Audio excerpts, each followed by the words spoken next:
On va voir maintenant un exemple 1 concernant les exemples de phénomènes irréversibles. Exemple 1, détente de Joule et Gay-Lussac. Donc on va expliquer d'abord ce qui se produit et ce qu'on a. Donc on a un compartiment qu'on sépare en deux. Ok, donc compartiment 1, compartiment 2. Dans une partie, il y a le vide. Dans une autre, il y a un gaz parfait, séparé par un cloison mobile qui peut bouger. Donc, je fais comme ça.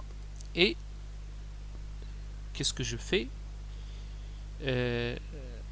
J'ouvre un petit peu ma cloison et le gaz parfait, il va occuper tout le volume qu'on lui donne. Bon. Ce qu'il faut savoir, c'est que ici, le volume,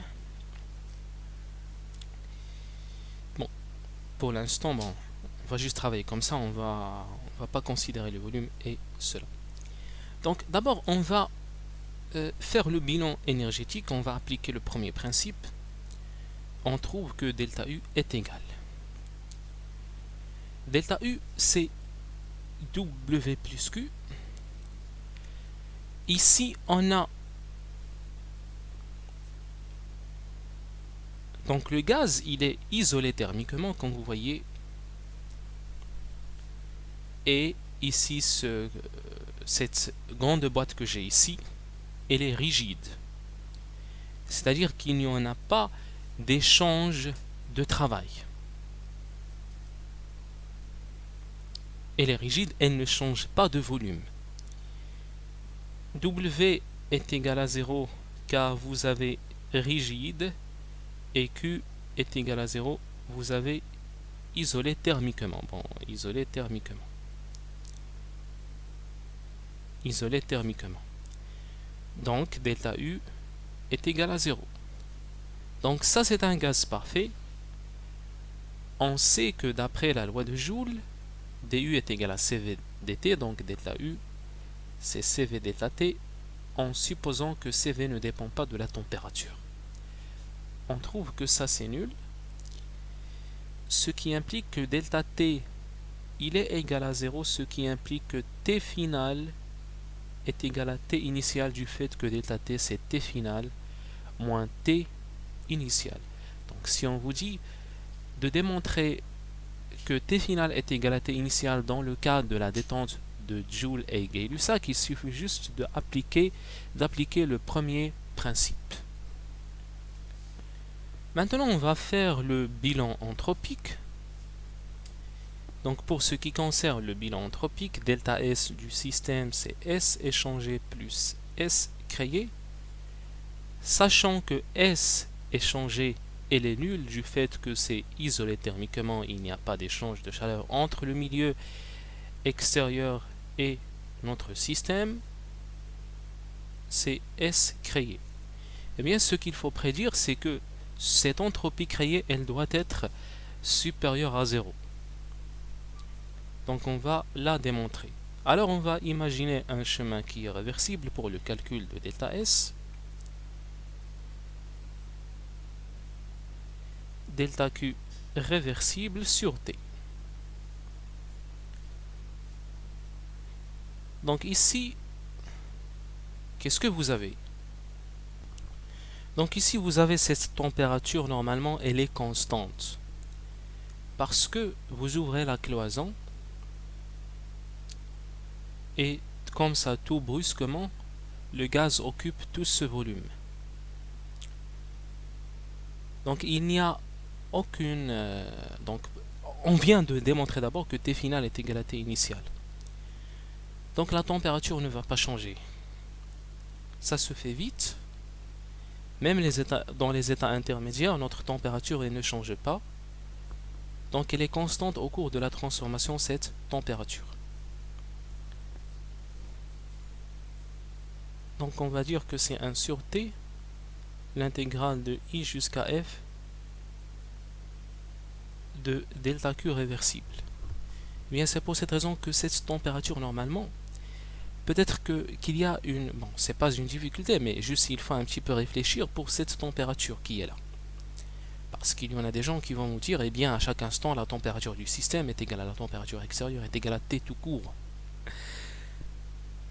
Si vous dites ça là, eh bien, vous allez supposer que la température, elle varie, alors qu'elle ne varie pas.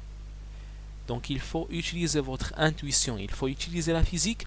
Il ne faut pas à chaque fois dire toujours T est égal à T extérieur, T du système, etc. et toutes ces choses-là. Donc, il faut, en résumé, utiliser votre cerveau.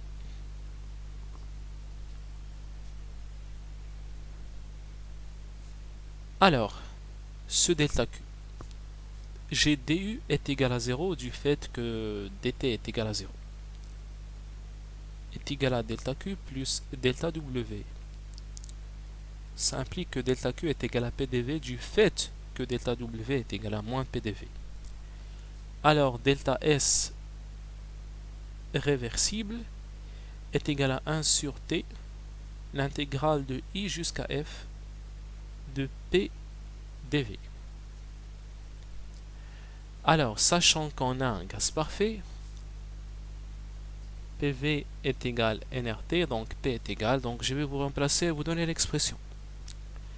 Alors, on a PV est égal à nRT, donc P c'est nRT sur V, donc ça c'est nR ln VF sur V initial, du fait que P c'est nRT sur V, donc le T va disparaître avec T, et tout ça, et on trouve nR ln V final sur V initial, ça c'est delta S réversible.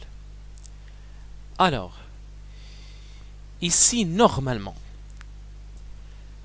le volume final, il est supérieur au volume initial, ce qui implique que le logarithme népérien de V final sur V initial, il est supérieur à 0, ce qui implique que delta S réversible, qui est delta S du système, elle est supérieure à 0, donc qui est égal à S final moins S initial, supérieur à 0, ce qui implique que S final est supérieur à S initial, l'entropie augmente,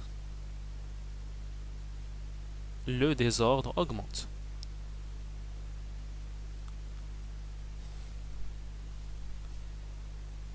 Alors, en effet, il faut absolument trouver que ça c'est supérieur à 0. Pourquoi? Parce qu'on a dit que delta S c'est tout simplement S créé. On a trouvé que ça c'est supérieur à 0, donc S créé c'est supérieur à 0. Le deuxième principe est vérifié. Donc notre deuxième principe est bien vérifié. Donc j'espère que cette détente de Joule est très claire. Donc il faut attendre à avoir en effet ça supérieur à 0 parce que le volume il a augmenté. Le volume il a augmenté, donc le désordre il va augmenter. Ici, j'ai ces particules-là de notre gaz, elles sont bien ordonnées ici parce que c'est comprimé, ils sont bien ordonnés dans leur place. Si en effet, bon, c'est ce qu'on a fait, on a fait un petit peu bouger notre cloison de cette façon. Bon, on va la faire comme ça, ok, donc, et après ça, tout ce gaz, il va occuper tout le volume. Donc, on va voir quelque chose de ce genre-là, plus désordonné. Hein. Le désordre va augmenter, donc on va avoir des choses comme ça, plus désordonnées. C'est comme si vous avez des livres qui sont ordonnés et vous faites et vous les faites partager dans toute votre chambre. Vous faites tac, tac, tac, tac, tac. Donc le désordre, en effet, il va augmenter, bien entendu. Donc c'est ce qu'on fait là. Notre cas, il était ordonné. On fait tac, tac, tac, tac, tac dans tout le volume. C'est pour cette raison qu'on a en effet que le désordre ici, il a augmenté.